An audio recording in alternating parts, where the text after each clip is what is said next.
நண்பர்களுக்கு வணக்கம். நான் எட்டியப்ப சோழன். முதல்வருக்கு எதிராக நடவடிக்கை, களத்தில் இறங்கின அண்ணாமலை. என்ன முதல்வருடைய சீசனா? அடுத்தடுத்த முதல்வர்களுக்கு அமலாக்கத்துறையான சம்மன் அனுப்புது, அதிரடியாக கைது பண்ணுது. நம்ம முதல்வரையும் குறி வைத்திருக்கின்றார் அண்ணாமலை அவர்கள். நடவடிக்கை எடுத்தே ஆக வேண்டும் என்று அதற்கான காரணத்தையும் சொல்லியிருக்கிறாருங்க. உங்கள் எல்லாருக்கும் தெரியும், திமுக அமைச்சர்களுடைய சொத்து மதிப்பு என்ன என்று சொல்லிவிட்டு டிஎம்கே ஃபைல்ஸ் பார்ட் 1 விட்டார் அண்ணாமலை. அதற்கு பிறகு அமைச்சருடைய பினாமியினுடைய சொத்து எவ்வளவு இருக்குது என்பதை பற்றி பார்ட் 2 விட்டாரு. பார்ட் 3 ஆர் ராசா அவர்களுடைய ஆடியோ விட்டாரு. இப்போ டிஎம்கே ஃபைல்ஸ் பார்ட் 4 முதலமைச்சர் தொடர்பான ஆதாரங்களை வெளியிட போறேன் என்று அண்ணாமலை அவர்கள் அதிரடியாக களத்தில் இறங்கியிருக்கின்றாருங்க. அதுக்கு முன்பாக நம்ம முதலமைச்சர் மீது நடவடிக்கை எடுக்கணும் இந்த விஷயத்துக்காக அப்படின்னு சொல்லியிருக்கின்றார். உங்க எல்லாருக்கும் தெரியும், நம்முடைய துரைமுருகன் அவர்களை பொறுத்த வரைக்கும் என்ன சொல்லிவிட்டாரு தெரியுமா?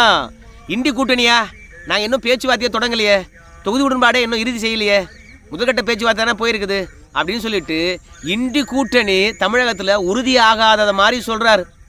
ஏன்னா மோடிக்கு எதிராக இண்டி கூட்டணி களமிறங்குவது, அப்படி இண்டி கூட்டணி யாரெல்லாம் வலுவாக இருக்கிறாங்களோ அவங்களுக்கு எதிராக நடவடிக்கை பாய்வது என்பதை தெரிந்து கொண்டு தான் இன்னும் இண்டி கூட்டணியில் நாங்கள் பேச்சுவார்த்தையே தொடங்கலையப்பா, இன்னும் தேர்தலுக்கான நேரம் இருக்குது அப்படின்னு சொல்லிவிட்டு கூட்டணியை கூட துரைமுருகன் அவர்கள் காங்கிரசுடன் கூட்டணியை கூட உறுதிப்படுத்தாத ஒரு தருணமாக இருக்குது. அந்த அளவுக்கு முதல்வருக்கு நெருக்கடி இருக்குது.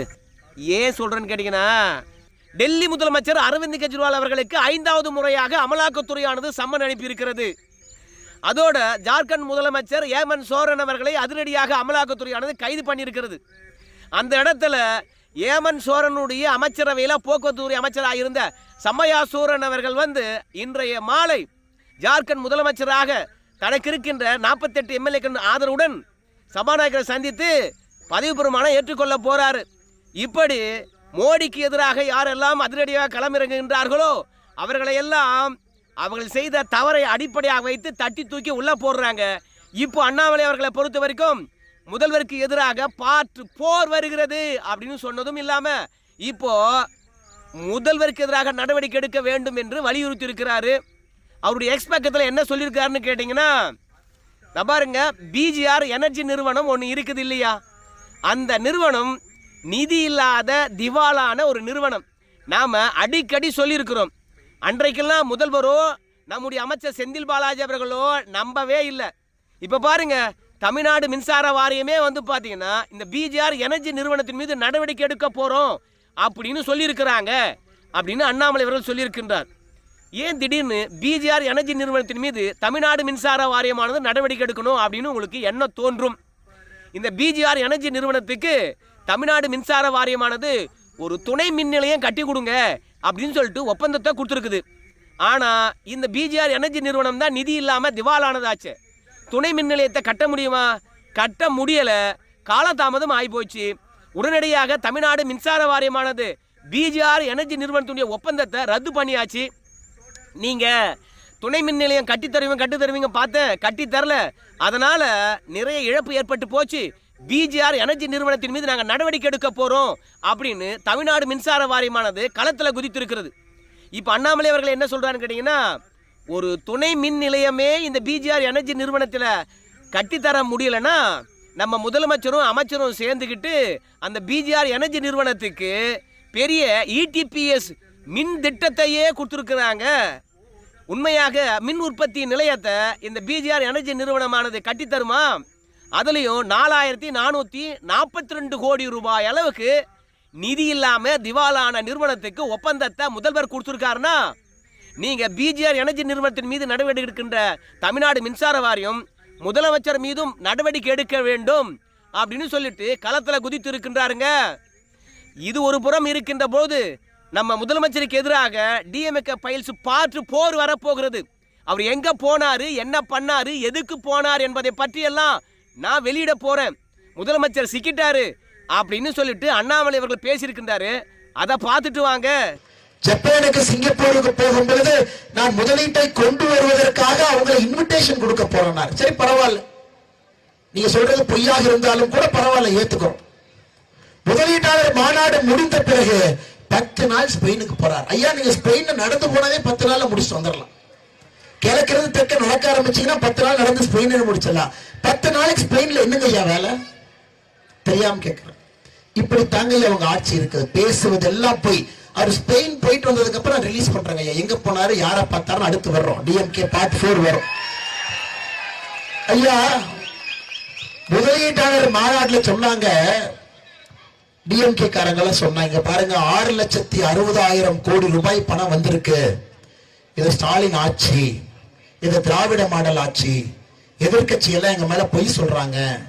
6,60,000 கோடி முதலீட்டை கொண்டு வந்திருக்கிறோம். நான் சொன்னேன், ஓவரா பேசாதீங்க, வேண்டாம், நான் உண்மையெல்லாம் சொல்லிடுவேன், கம்மல் இருங்க அப்படி. அண்ணாமலை கேட்கறது என்னன்னு கேட்டீங்கன்னா, ஏங்க இப்போதானுங்க ஜனவரி 7ஆம் தேதி வந்து உலக முதலீட்டாளர் தினம், உலக முதலீட்டாளர் மாநாடு அப்படின்னு சொல்லிட்டு நீங்க நந்தம்பாக்கம் ட்ரேட் சென்டர்ல நடத்துனீங்க. உலகத்தில் இருக்கின்ற எல்லா பெரிய கம்பெனிகளும், கம்பெனியினுடைய எல்லா முதலாளிகளும் இல்ல பொறுப்பாளர்களும் வந்தாங்க, அதில் கலந்து கொண்டார்கள். தமிழ்நாட்டில் 6,66,000 கோடி அளவுக்கு முதலீடுகள் வந்திருக்குதுன்னு சொன்னீங்க. ஓகே, ஏத்துக்கிறோம். ஆனா ஏன் ஸ்பெயின்ல இருந்து மட்டும் வரல? உலக முதலீட்டாளர் மாநாடு 100 கோடி ரூபாய் கொடுத்து நம்ம நாட்டில் நடத்திய பிறகும் ஸ்பெயின்ல இருந்து நிர்வாகிகள் வரலனா நீங்க போய் ஸ்பெயின்ல என்ன பண்ண போறீங்க? அதுலயும் எடப்பாடி பழனிசாமி என்ன சொல்லிவிட்டாருன்னு கேட்டீங்கன்னா, நம்ம முதல்வரை பொறுத்த வரைக்கும் ஸ்பெயினுக்கு போய் முதலீடா கொண்டாட போறாரு. எங்க முதலீடு கொண்டாட போறாரு? ஏற்கனவே துபாய் போனார் இல்லையா? 6,062 கோடி ரூபாய் அளவுக்கு முதலீடு வரப்போகுதுன்னு சொன்னாரா இல்லையா? எங்க வந்தது? அதற்கான கணக்கு என்ன? அதனையும் தாண்டி துபாய் போனாரு, அதற்கு பிறகு சிங்கப்பூர் போனாரு, ஜப்பான் போனாரு. இப்படி தொடர்ச்சியாக வெளிநாடு டூர் வந்து போயிருக்காரு 2 முறை. ஜப்பானும் நம்முடைய சிங்கப்பூரும் போகின்ற போது 1,152 கோடி ரூபாய் அளவுக்கு முதலீடு வரப்போகுதுன்னு சொன்னார் இல்லையா? அந்த முதலீடு எங்க வந்திருக்குது? இங்க ஒரு 12,000 பேருக்கு வேலை கிடைக்க போது, அங்க ஒரு 2 லட்சம் பேருக்கு வேலை கிடைக்க போது. துபாய் போயிட்டு வந்த பிறகு 6,000 கோடி கொண்டு வந்திருக்கோம் அப்படின்னு சொன்னாரு. எத்தனை பேருக்கு வேலை கிடைச்சிருக்குது?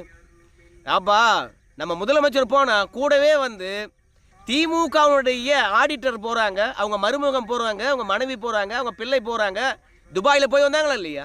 இப்பவும் அதே மாதிரி தானப்பா, அவங்க மகனை தவிர்த்து மீது எல்லாருமே போயிருக்காங்கப்பா ஸ்பெயினுக்கு.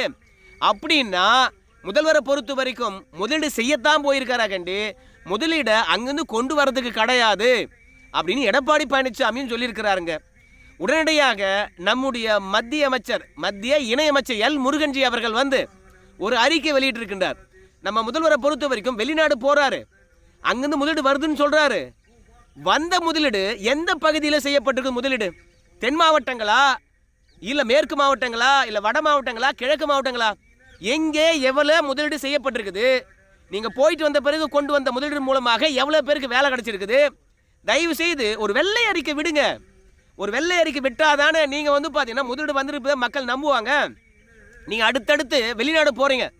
நீங்க வெளிநாடு போக வேணான்னு சொல்லல, முதலீடை கொண்டு வந்தீங்கன்னா அதை மக்கள் முன்பாக வையுங்க. ஏன்னா நீங்க ஒவ்வொரு முறையும் வெளிநாடு போகின்ற பொழுது மக்கள் வரி பணத்தில் போறீங்க. அதனால நீங்க எதுக்கு போறீங்க, என்னத்துக்கு போறீங்க அப்படின்றத மக்கள் தெரிஞ்சுக்கணும் அப்படின்னு எல் முருகன்ஜி அவர்களும் வெளிநாடு பயணத்துக்கு எதிராக களத்தில் இறங்கியிருக்கிறாருங்க. ஆனா பல பேர் என்ன சொல்றாங்க கேட்டீங்கன்னா, இதுல குறிப்பா நம்முடைய சவுக்கு சங்கர் அவர்களே ஒரு சந்தேகத்தை எழுப்பியிருந்தார். நம்ம முதல்வரை பொறுத்த வரைக்கும் ஸ்பெயின் போய் 2 நாள் ஆச்சுங்க. 2 நாள் ஆன பிறகு கூட அங்க இருக்கின்ற ஸ்பெயின் முதலீட்டாளர்களை பற்றியோ இல்ல ஸ்பெயின் முதலீட்டாளருடன் நம்ம முதல்வர் அவர்கள் சந்தித்த புகைப்படம் பற்றியோ எந்த ஊடகமும் வெளியில்லையாப்பா. நம்முடைய முதல்வரை பொறுத்த வரைக்கும் அங்க இருக்கின்ற முதலீட்டாளர்களை சந்தித்தாரா இல்லையா, அதை பற்றியான ஒரு புகைப்படம் பதியக்கூடாதா அப்படின்னு கேட்டிருந்தாங்க. உடனடியாக நேற்று நம்ம முதல்வரை பொறுத்த வரைக்கும் நாங்க ஏன் புகைப்படம் பதியணும், நாங்க அங்க முதலீட்டாளர்களை சந்தித்து இதுவரைக்கும் ஸ்பெயின்ல நடத்த முடியாத அளவுக்கு பெரிய முதலீட்டாளர் ஒரு மாநாடியே நடத்துற மாதிரி முதலீட்டாளர் சந்திப்பையே நிகழ்த்தி இருக்கின்றோம், இங்க பாருங்க அப்படின்னு சொல்லிவிட்டு அந்த முதலீட்டாளர் மாநாட்டில் கலந்து கொண்ட பிரதிநிதியுடன் நம்ம முதல்வர் அவர்கள் உட்கார்ந்து இருக்கின்ற விஷயமும், அந்த உலக முதலீட்டாளர் மாநாடு போன்று முதலீட்டாளர் சந்திப்புல நம்ம முதல்வர் அவர்கள் பேசின விஷயம் தொடர்பாகவும் வீடியோ வெளியிட்டிருக்காங்க. அதுவும் இல்லாம தமிழகத்திலிருந்து ஸ்பெயின்ல போய் தங்கி வேலை பார்க்கக்கூடிய பல தமிழக பெண்களையும் அதோட வேலையாட்களையும் பேட்டி எடுத்திருக்கிறாங்க. அதையெல்லாம் ஒரு வீடியோவாக தொகுத்து திமுக ஐடி விங்ஸ் ஆனது வெளியிட்டு இருக்குது. முதல்வரை பொறுத்த வரைக்கும் முதலீடு இழுக்கத்தான் போயிருக்காங்க என்பதை பற்றி கன்ஃபார்ம் பண்ணிட்டாங்க. எவ்வளவு முதலீடு இழுத்திருக்காங்க அப்படின்னு சொல்லும்போது குறிப்பா சொல்ல போனோம்னா ரோகா நிறுவனம் இது குளியல் அறை சாதனங்கள் மற்றும் கழிவறை சாதனங்களை தயாரிக்கக்கூடிய நிறுவனம் ஏற்கனவே தமிழகத்தில் முதலீடு செஞ்சிருக்கிறாங்க. இப்போ மீண்டும் அந்த ஆலையை விரிவுபடுத்துவதற்கு இல்லை வேறொரு இடத்துல புதிய தொழிற்சாலை தொடங்குவதற்காக ஒரு 400 கோடி ரூபாயை முதலீடு செய்ய போகிறதா. அதனையும் தாண்டி ஆக்சிம், இது புதுப்பிக்கத்தக்க எரிபொருள், அதாவது இந்த நிலக்கரிலாம் இல்லாமல் சூரிய ஒளி மின்சாரம் மூலமாக உற்பத்தி செய்யக்கூடிய பல மின் திட்டங்களை தென் மாவட்டங்களில் வந்து தொடங்க போகிறதாக சொல்கிறாங்க. இந்த நிறுவனம் பொறுத்த வரைக்கும் எத்தனை 1000 கோடி அளவுக்கு முதலீடு செய்ய போகிறாங்க அப்படின்னு சொல்லலை. இந்த 2 நிறுவனமும் வந்து நம்ம முதல்வரை பொறுத்த வரைக்கும் ஸ்பெயின் போய் ஒப்பந்தம் செஞ்சுருக்கின்றாரு. இது கூட புரிந்துணர்வு ஒப்பந்தம் தான்.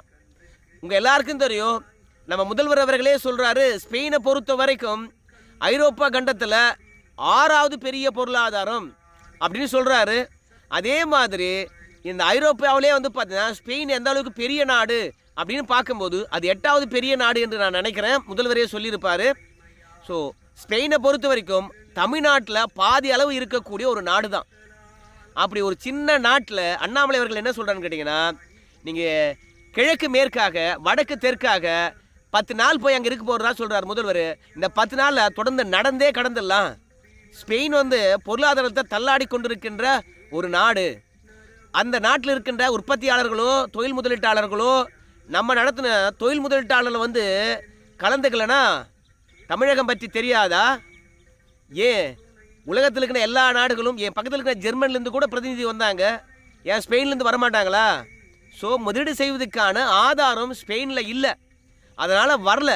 ஆனால் முதல்வர் ஆதாரம் இல்லாமல் தொழில் முதலீட்டாளர்கள் வந்து விருப்பம் இல்லாத ஒரு இடத்துல போய் தொழில் முதலீட்டை கொண்டு வர போகிறேன்னு சொன்னால் என்ன அர்த்தம்? நீங்கள் உடல் உபாதை இருக்கிறது, நான் போகிறேன் அப்படின்னு சொல்லிட்டு போங்க. மக்களுக்காக பணியாற்றக்கூடியவங்களுக்கு மக்கள் வரி பணத்தில் மருத்துவம் பார்த்தா வேணான்னு சொல்ல போகிறாங்க. ஆனால் உண்மையை சொல்லிட்டு போங்க. முதல்வரை பொறுத்த வரைக்கும் ஸ்பெயினுக்கு ஏன் போனார், எதுக்கு போனார் என்பதை பற்றியான ஒட்டுமொத்தமான டிஎம்கே ஃபைல்ஸ் 4 வரப்போகிறது அப்படின்னு சொல்லிட்டு அண்ணாமலை சொல்லியிருக்கிறாருங்க. இப்போ திமுக காரங்களை பொறுத்த வரைக்கும், ஆடு அமைச்சரை கடிச்ச அடுத்தது முதலமைச்சரை கடிக்க பார்க்குறையா, தமிழகத்தில் வேலைக்காகாது, ஓட ஓட அடிப்போம் அப்படின்னு சொல்லிவிட்டு திமுக காரங்க எதிர்ப்பு தெரிவிக்கிறாங்க. ஸோ முதல்வரை பொறுத்த வரைக்கும் உடல்நிலை சரி செய்வதற்காக போனாரா, உலக முதலீட்டாளர் கலந்து கொள்ளாத ஸ்பெயின் பிரதிநிதிகளை சந்தித்து தமிழகத்துக்கு முதலீடை கொண்டு வர போனாரா, இல்லை அவர் முதலீடு செய்வதற்காக போனாரா? எல்லாவற்றையும் தாண்டி பொதுப்படையாக பேசப்படுகின்ற ஒரு நிகழ்வு என்னன்னு கேட்டிங்கன்னா, நம்ம முதல்வர், அமைச்சர் பெருமக்கள், அதிகாரிகள், அதோட திமுக தலைவராக இருக்கக்கூடிய ஸ்டாலின் குடும்பத்தில் இருக்கிறவங்க சென்றது எல்லாருடைய செலவையும் கூட்டி கழித்து பார்த்தோம்னா அங்கிருந்து வருகின்ற முதலீடு என்பது அதை விட குறைவாகத்தான் இருக்கும். முதல்வருடைய நேரம்தான் வீணு. அதை இங்கிருந்து மக்களுக்கு வந்து பார்த்தீங்கன்னா சேவையாற்றி இருக்கலாம். ஸோ முதல்வரை பொறுத்த வரைக்கும் அவர் உடல்நிலைக்காக போனார் அப்படின்னு சொன்னால் யார் கோவிச்சுக்க போகிறாங்க? அடிக்கடி அதற்கு முன்பாக தன்னுடைய உடல்நிலையினுடைய கோளாறை சரி செய்வதற்காக லண்டன் கூட போயிருந்தார். ஸோ அந்த மாதிரி போகிறாரு, வழக்கமாக உடல் பரிசோதனைக்கு போகிறாருன்னு சொன்னால் யார் என்ன சொல்ல போகிறாங்க? ஆனால் முதலீடுக்காக போகிறேன்னு சொல்லுகின்ற போது தான் உலக முதலீட்டாளர் மாநாட்டை நடத்தி முடிச்சிட்ட பிறகு நான் வெளிநாடு சென்று உலக முதலீட்டை கொண்டு வர போகிறேன்னு சொன்னால் யார் ஏற்றுக்கொள்வாங்க? அந்த நாட்டிலேருந்து ஏன் உலக முதலீட்டாளர் பிரதிநிதிகள் ஏன் வரலன்னு கேட்பாங்களா இல்லையா? ஸோ அதனால் ஆபத்து முதல்வரை நோக்கியும் நகர்கிறது. சொல்வது உண்மையாக இருக்க வேண்டும், காரணங்கள் மக்கள் ஏற்றுக்கொள்வதாக இருக்க வேண்டும். முதல்வரை பொறுத்த வரைக்கும் ஸ்பெயின் போன விஷயங்கள் தொடர்பாக ஒவ்வொன்றாக வெளியிடுறான் பாரு என்று சொல்லிட்டு அண்ணாமலையர்கள் அதிரடியாக களத்தில் இறங்கியிருக்கின்றார். சரி நண்பர்களே, முதல்வருக்கு எதிராக நடவடிக்கை பாயுமா? டெல்லி, ஜார்க்கண்ட் முதலமைச்சரை தொடர்ந்து நம்ம முதலமைச்சருக்கும் நெருக்கடி வரப்போகுதா? உங்கள் கருத்தை சொல்லுங்கள். நன்றி நண்பர்களே.